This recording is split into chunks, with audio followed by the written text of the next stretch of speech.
Okay, this is going to be probably a controversial video, because objectively speaking, modern cars are better. They are safer, faster, more efficient, and more reliable in many cases. And yet, if somebody gave me the choice between a brand new performance car and a clean E46 M3, I would probably take the BMW. And honestly, I don't think I am alone. Because when enthusiasts talk about their dream cars, they just really don't talk about modern cars.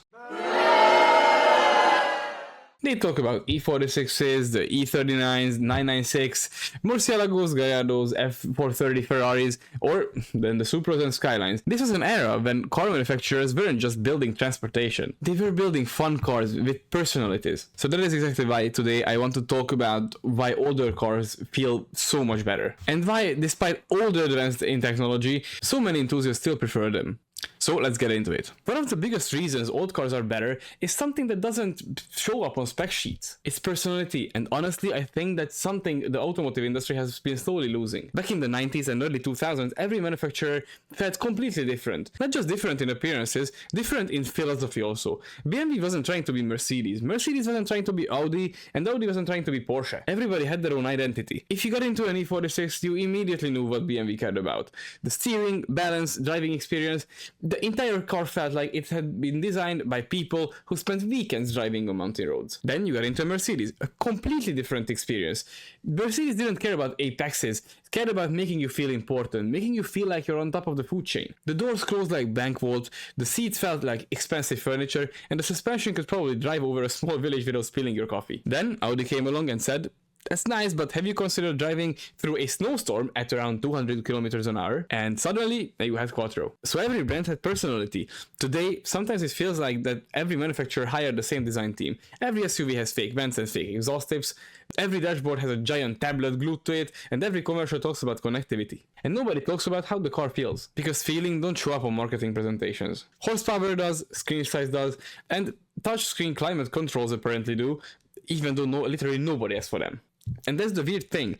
Modern cars are objectively better, yet somehow many of them are less memorable. Nobody grows up dreaming about software updates, people dream about cars. Alright, now this section could easily take up 3 or 4 minutes alone, because honestly, the early 2000s might be the greatest performance car era ever. Just think about what manufacturers were casually releasing. BMW built the E46 M3, one of the greatest sports coupes ever made. Then somebody at BMW apparently drank 6 espressos and said, "You know what this family sedan needs? Yes, a Formula 1 inspired V10 engine." And somehow nobody stopped him.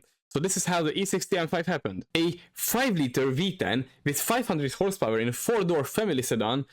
Today that sounds completely insane. And back then it actually existed. And BMW wasn't alone. Audi responded with the twin-turbo RS cars. Mercedes responded with stuffing giant naturally aspirated V8s into literally everything they had. And then the AMG department in the 2000s had one solution to every single engineering problem: more displacement. Need more power? Bigger V8. Need more torque? Bigger V8. Or you need better fuel economy? Definitely a bigger V8. And the result was glorious. And then Italy completely lost its mind. Lamborghini released the Murciélago, then the Gallardo, of course. One of the best looking cars ever made. Then Ferrari gave us the 360 Modena, the F430, and the 458, which many people still consider one of the greatest Ferraris ever made. And count me in also. And the crazy thing, these cars weren't trying to beat each other on spreadsheets, they were trying to create emotion. A Murciélago sounds different from a Ferrari sounds different from a Porsche, and of course a Porsche feels different from an AMG. Everybody had their own recipe. Today, a lot of performance cars are becoming very similar. Fast, efficient, turbocharged, automated, and incredibly capable, of course, but often lacking the unique flavor. Alright, this one might be one of the funniest sections, because enthusiasts secretly love stupid cars. Not dangerously stupid, but interestingly stupid. So, the Murciélago is definitely stupid.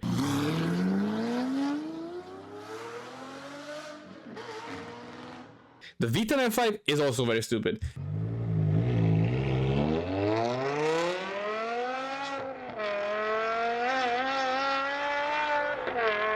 Then the V12 Mercedes are also very stupid.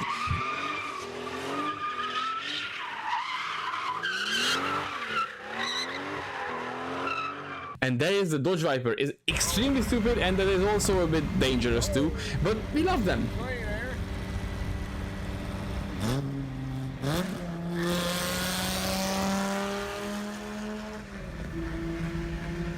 Because nobody sat down with a calculator and decided they made sense. Nobody needs a V10 sedan or V12 coupe, or nobody needs a supercar that drinks fuel faster than a teenager drinks energy drinks. But that is exactly why they are memorable. Modern cars just feel optimized. Old performance cars, or even just a normal sports sedan, they felt passionate. One is built by a committee, the other one is built by someone who had an idea and somehow convinced management to approve it.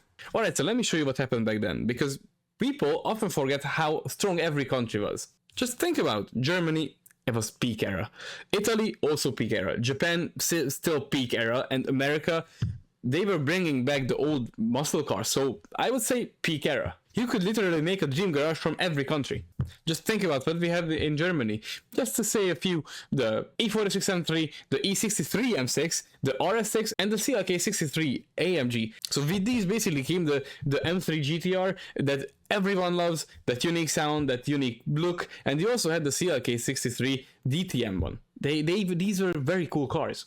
If you look at Japan, they had the Supra, the Skyline, the RX-7, the RX-8 later, but still the Evo, the STIs, they were doing very, very good at that point also. And then look at Italy. Exactly what I said. Gallardo, Murcielago, F430, the 458, and of course the cheaper part, the Alfa Romeo Brera. That was a very cool car also. And then if you go back to America, you can see the Mustangs because they looked absolutely amazing. Then the Corvette, the C5, the C6, these were absolutely amazing cars. And then the Viper happened. And that was the late 90s. But the Viper happened with this dangerous engineering, let's just say that. And the Charger and the Challenger, they came back. It's honestly ridiculous. What I just said was basically the automotive equivalent of the Avengers assembling. One thing that I would add that most people miss is the last generation before everything changed. Alright, so this section is basically what this whole video is really about. The early 2000s were the last era before turbocharging everywhere, electric steering everywhere, giant touchscreens, emission regulations becoming much stricter. This was the sweet spot, modern enough to basically use every day, old enough to still feel mechanical, and that's why people are paying serious money for E46 M3s or the E39 M5 or the 996 turbos, the Gallardos, and all the AMGs. They're not buying them because they are the fastest, although some of them are very crazy, but they're buying them because we are probably never getting cars like them again. Alright guys, now I'm very curious, what do you think of my opinion? Did I make you rethink that maybe an older car is better than your brand new Audi A4 or BMW 320d or even a small 4-cylinder Mercedes with AMG package on it? Let me know in the comment sections down below because I'm genuinely interested to see how you guys are gonna argue with me in there. And also if you enjoyed this video, then please make sure to smash that like button and also hit subscribe so you can have the channel grow. It's just a very small click from you and a huge help for me, and also with this you won't really miss any future automotive contents on the channel. Now all you have to do is drive very safe, stay very positive, and I will see you in the next one. Bye bye.